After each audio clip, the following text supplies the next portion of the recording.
So at the end of last month's video blog, I gave you a tiny little snippet of what my friend and colleague Lindsay Ray and I have been working on for the past couple of months. And today I'm so excited to give you the deets. We are hosting a yoga and wellness retreat in July of 2016 in Panama. It's going to be really amazing. The resort that we're staying at has crystal blue waters, beautiful sandy beaches. It's simple and sunny, and it's really going to be amazing. The name of the retreat is called Beautifully Balanced because that's what Lindsay and I are all about, and it's really coming together, and it's going to be an amazing experience. So as part of all this yoga and wellness, Lindsay Ray and I will be hosting a workshop in New York on October 10th from 10:15 to 12:15 on stress, the role it plays in your body, how to combat that. We'll do some yoga, we'll do some meditation, you'll do some listening so you can understand what is going on in the body and how to feel better.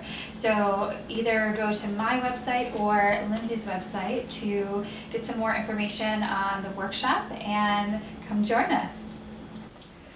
So the next thing I'm excited to share with you is that I'm teaching 2 yoga classes a week. The first one on Mondays at 7:15 is called Vinyasa with a Beat. So we'll start off slow and grounding, and then we'll really work up into a nice flow, getting your sweat on, hearing some good music, and it's definitely a level 2 class, so you need to have some sort of yoga experience behind you because we'll be moving pretty vigorously through the practice, and you'll feel pretty good after. The second class is on Wednesdays at 7:15. It's called Chill Out Yin Yoga.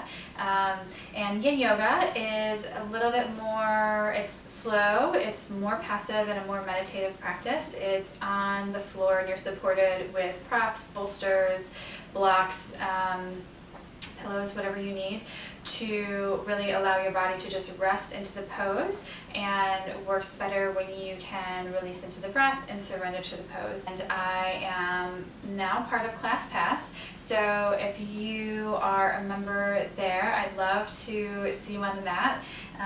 And if you get my newsletters, there is a special client discount in there for you if you scroll down to the bottom. And if you're not on my newsletter list, you better get on it. So on to the topic of this week's video blog. This comes from a suggestion from my brother's girlfriend, so thank you, Andrea.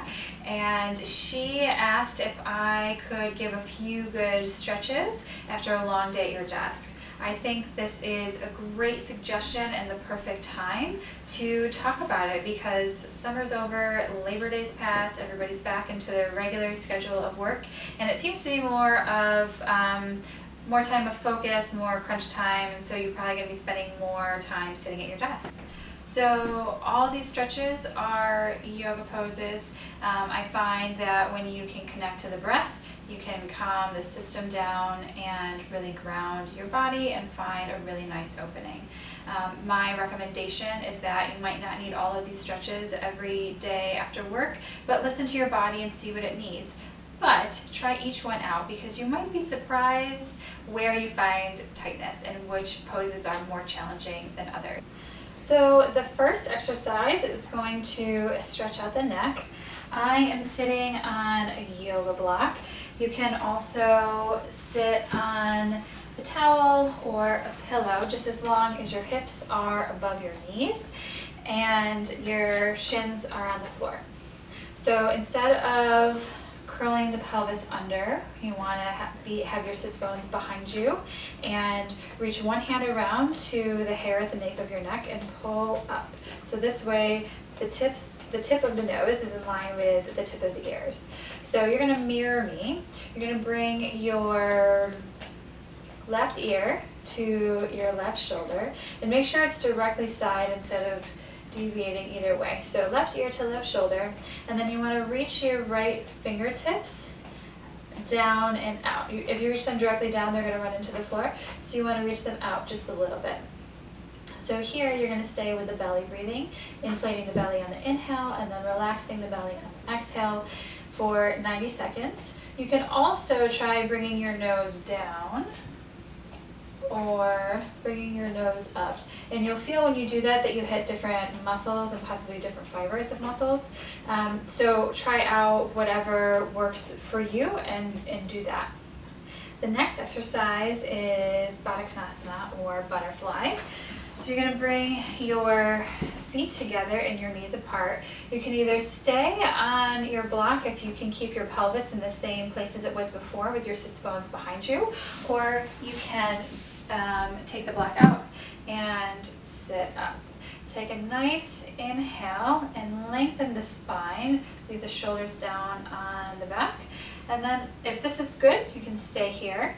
You can also stretch forward. If you do stretch forward, you can use your forearms on your thighs to give a little bit more opening. You just want to make sure that your shoulders are down instead of up in your ears. And you don't need to press down at all. If you feel like this is enough with your torso forward, then that's fine. If you'd like more, again, go here. So the next pose is a nice twisting for the spine. If you've had a long spine the whole day, it helps to detox and move stuff through the body when you rotate. So you want to lay down on your back and bring your knees into your chest, and we'll start bringing the knees over to the right. Now you want to move your left hip forward to bring the left knee over the right knee, and you want to have the ankles stacking on top of each other as well. And you can use the right arm here to just stabilize the legs and keep them in position. And you want to open up the left arm and look to the left if that feels good. So the stretch is for the low back, but if you're tighter in the chest, then you're going to feel it here first. And then once the body softens through the breath and opens enough here, then you'll feel the stretch in the low back. And if your low back isn't tight, then you won't feel it at all. So it just depends. So you stay here with the belly breath for 90 seconds. And then bring the belly button towards the spine to support the low back. Bring the knees into the chest. Give yourself a little hug. And you can rotate the knees a couple times in each direction just to bring the spine back to neutral. And then you'll stretch to the other side. And last but not least, we want to do a runner stretch to stretch the front of the hip. So let's start with the left foot forward, and you want to tuck the toes of the back foot, and you want to think about this heel stretching down toward the floor to straighten this leg, and you want to bend through the front knee. You want to make sure that you don't go past here, so you really want ankle over knee. And if you feel like you're going there, then you need a wider stance. So you want to make sure knee is over ankle. Okay, so knee is over ankle, back leg is straight, heel is working towards the floor, and then we want to look at the hips. So it's natural for the hips to open here. So we really want to keep the hips parallel. So you can find the bony parts, the pointy parts at the front of your hip, and hold on to them, and you want them to be like headlights shining forward.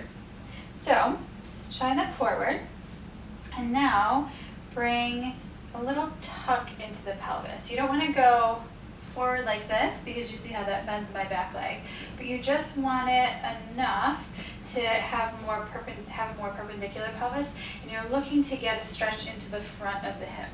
So if this feels good for you, then stay here.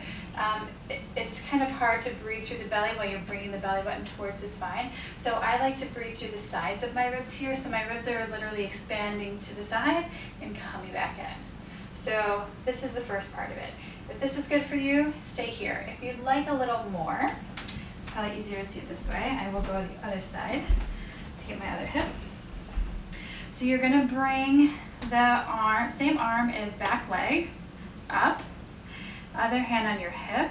Make sure that this lower back, this belly button is towards your spine, and then you're going to stretch over towards the bent front leg. You want to make sure to keep the shoulder down and relaxed, and this will intensify the stretch in the front of the hip.